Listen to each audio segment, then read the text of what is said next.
they are changing my voice. This video is about point number 5 on a video that's very important, which is the video I'm going to make after this. It's going to be titled The Top Martial Arts Challenge Proof with My Identity, the Ultimate Proof of Something. I want to make sure you understand this point.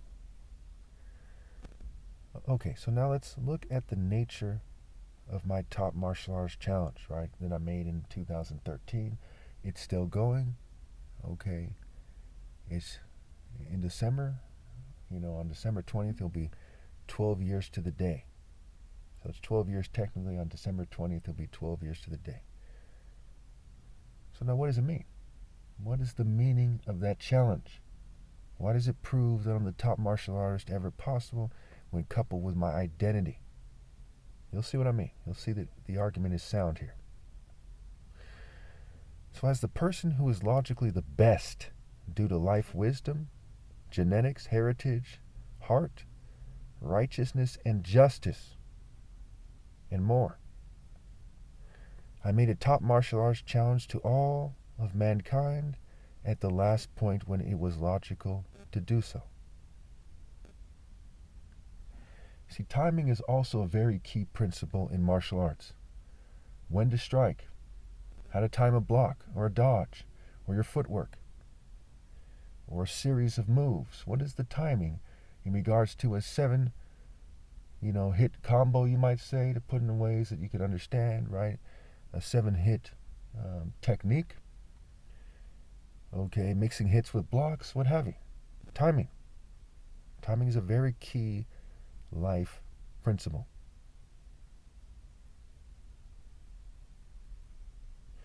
There are almost 8 billion people on the planet now, and my challenge continues even though I am heavily sabotaged.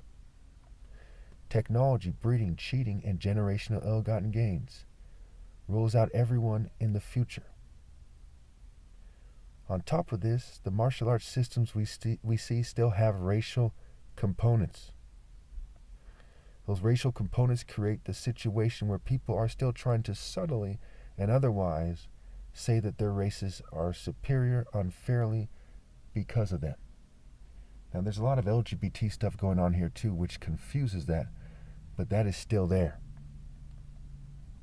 I'd like to draw your attention to the wordplay in the word pagan. In the word pagan, we see that it's a play on words for pagan. It's a play on words for A and gap. In other words, alpha and gap, right? A / the letter N / GAP, right? Alpha and gap. Now, why is that?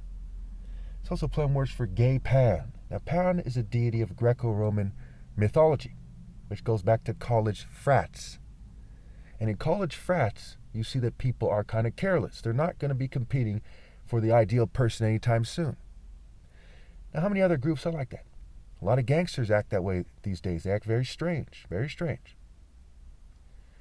We see that jocks act strange, rockers, and all those stuffs, emos, goths, metalheads, punk rockers, freaks. They're even called freaks.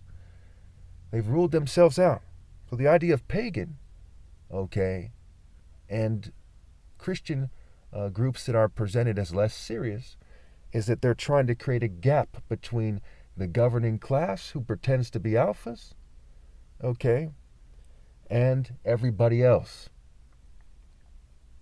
That is why paganism and atheism, etc., are so popular. Because if you have any sense at all, you don't take people who aren't monotheistic seriously. No offense to anybody.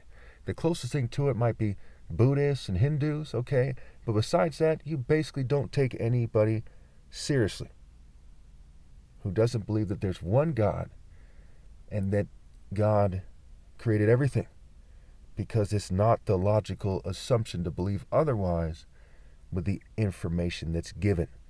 So when the global governing class took over the world, after years of cult systems all over the world, they had come to this conclusion a long time ago that if somebody doesn't believe that there's one God and that the most righteous person, is the closest to him, for example, and the most righteous person ever possible is his son, his true son at the highest level, and they are a fucking idiot. So look in terms of, say, if you went to Oxford or Cambridge or Harvard. historically, these were places founded by monotheistic people, people who professed publicly a faith in God. Think about all these church secret societies. Think about the history of confessionalism. Think about the quote-unquote Holy Roman Empire, which the world is modeled after. If you were Neo-Roman cults, Freemasons, Greek frats in college, the countless other secret societies that are modeled after Rome, the governments are modeled after Rome. What would you do if you wanted to pretend that some white guy or some Jew or some gay guy was superior? You would do things to take away from the appeal of other people. And this has everything to do with why my martial art challenge is the last valid martial art challenge ever possible, and it is the pinnacle. It is the first and most important martial art challenge ever possible, and it is the last valid martial art challenge ever possible. In Proverbs 16:12, it says that the throne is established in righteousness. New Living Translation, justice. Now, why is that?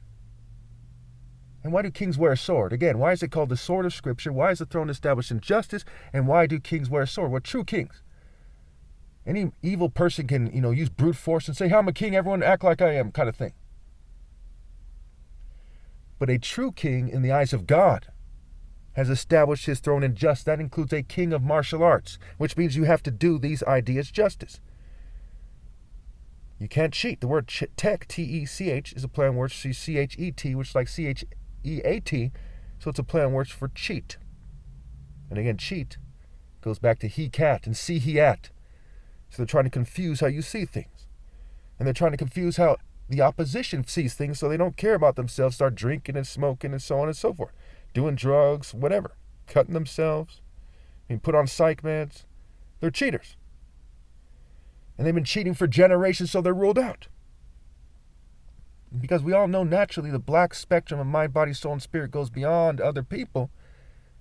We know that everyone else is ruled out. And as we look at what other black people are doing, we see that every other black person not only didn't achieve the pinnacle of martial arts like I have, but they're ruled out for their inaction. Now, really quickly, let me wrap this up. That last point was a little bit complicated. We can explore in the comments if you want. So let's look at it in terms of who came in like quote unquote second. So if you think about karate masters, you think about Chinese Kung Fu, we perceive them in popular culture to have come in at like second, right? Now, bear with me here. First of all, they didn't achieve a spiritual state that was so clear-cut that Americans started to gravitate toward them.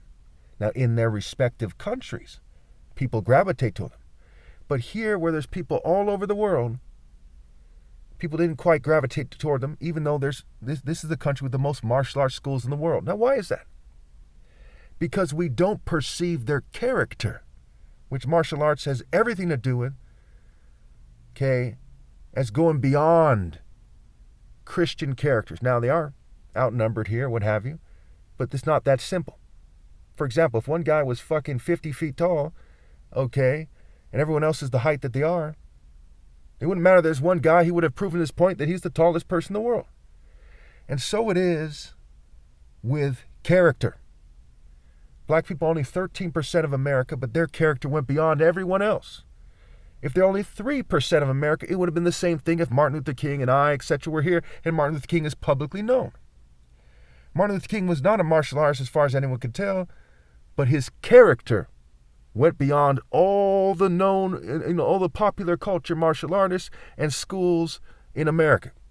We don't perceive people who are like Mr. Miyagi, no offense to anybody, just trying to put things out there that are commonly understood, to go beyond it. We don't perceive Ip Man and the real life version of him to go beyond it. We don't perceive people at your local martial arts schools to go beyond Martin Luther King. There's a certain heart, a certain character that goes beyond everyone else. And we saw that there was a lot of soul brothers in the churches. They earned that fair and square, that they're more spiritual than other people, and that they are monotheistic. Thus, in regards to character, and conveyed intense character, they went beyond the established martial arts systems in America. Thus, we cannot, in a fair way, say that their systems magically came in first, but rather character. Now, where's Martin Luther King from? He's first and foremost from Africa before he's from America. Think about it. Where did he get that soul brother way? Was it taught to him by a bunch of guys with wigs? No offense to anybody? No. Did Protestants or Catholics teach him that character? No. That's something that was in his genes. It was cultivated for tens of thousands of years in Africa, with an emphasis on West Africa, Nigeria, the Igbo tribe. And I'm from the royal family of Martin Luther King's tribe. And I made a top martial arts challenge to everybody as someone who's a brain surgeon's son. So it defaults with me, before we even look into the wordplay of black belt, it already defaults with me using universal logic that's commonly and easily understood. That I am logically the best due to life wisdom, the wisdom to make that challenge. To make that challenge and to win and beat every opponent. The genetics, the heritage, the heart. So now it's pretty straightforward.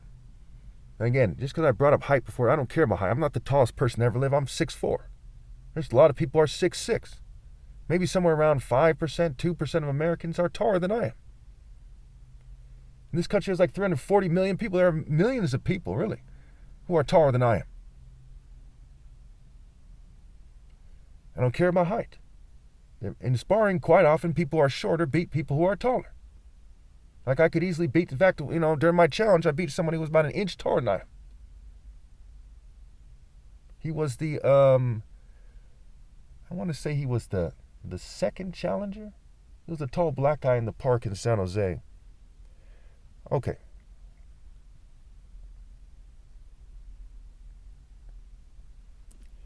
So that's very important to understand that. So when you're going to buy a car or something, for example, you say, okay, let's do the comparison, right? I like this car, it's this price, da-da-da-da-da. And you make that decision. We're going to decide on a babysitter for a kid or a kindergarten, or a daycare rather. You do a comparison, right? When you decide on religion, you do a comparison. When you decide on a church, you might live in a city where there's a bunch of churches. You make a decision. Society is required by God to decide that I'm the son of God, because you have to do the idea of justice. The throne is established in justice. Psalm 50, God is a God of justice. Isaiah 5 and Psalm 9, God is known and exalted by his acts of justice, and his son, me, am known and exalted by my acts of justice. And people are supposed to do the concept of justice by being honest about these things I've talked about in this video.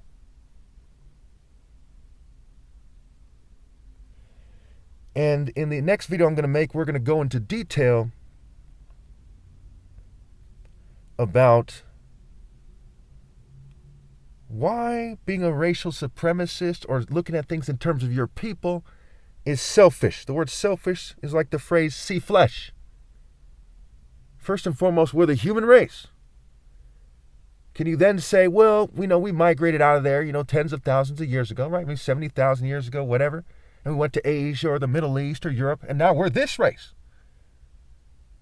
And therefore, you magically don't have to honor God, but you magically should put your race, which you shouldn't obviously, before God. Can you imagine? That's your argument?